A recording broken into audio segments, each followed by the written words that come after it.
So as we saw in the previous chapter, Izuku unlocked Float, and he successfully saved everyone from Shigaraki about to activate, the massive DK because Aizawa is pretty much down for the count and he can't nullify his quirk anymore. But we're also getting a ticking clock here because he's like, my control is getting unstable. So he can only keep this up for so long, which is understandable because he's like, I guess, intermittently using 100%. Definitely by the end of this chapter, he is straight up using it, and we'll get into that.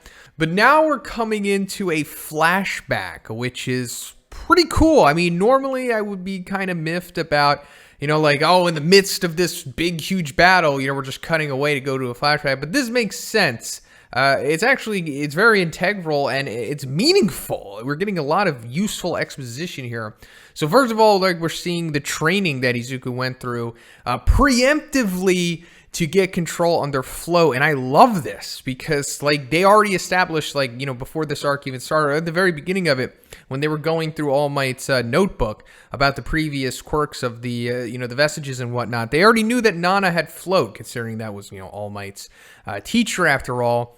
So Uraraka, as we all kind of put together two and two, her quirk is similar. And actually, some of us already speculated that, hey, she can help him train with that. And that's actually what they're doing here. And Sero too, because we also drew the comparisons that Sero's quirk was just like Black Whip's.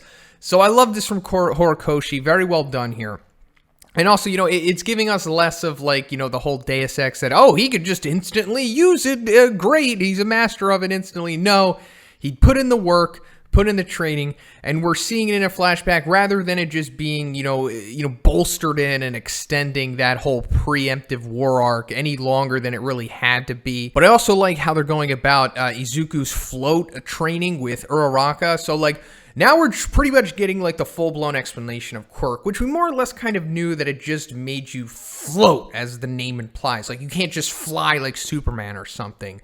But given that Izuku has Air Force, he can manipulate himself in the air just like Bakugo does with Explosion. Because Bakugo could kind of fly pretty much, and we've seen him do it multiple times, and he propulses himself with the explosions left and right or up and down and stuff like that. So Izuku could do that just using the Float quirk but with Air Force at the same time. Pretty cool. I like the way it's being utilized. But now we're coming to the super important conversation between Bakugo and All Might, which is also happening in the flashback around chapter 256 territory.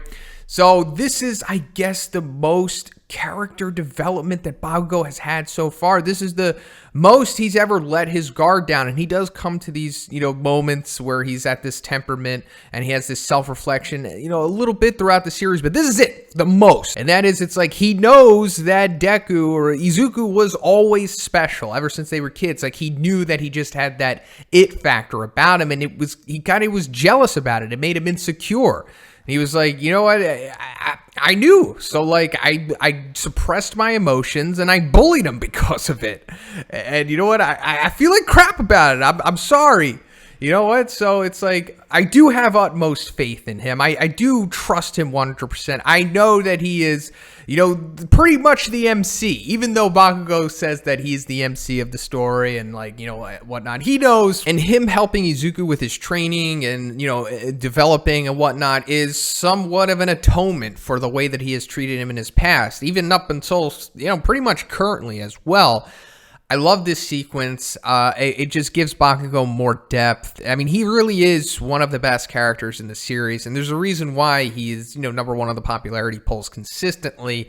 It's not just because of, whatever stupid shipping factors and everything like that. He is a very well-written character, in my opinion.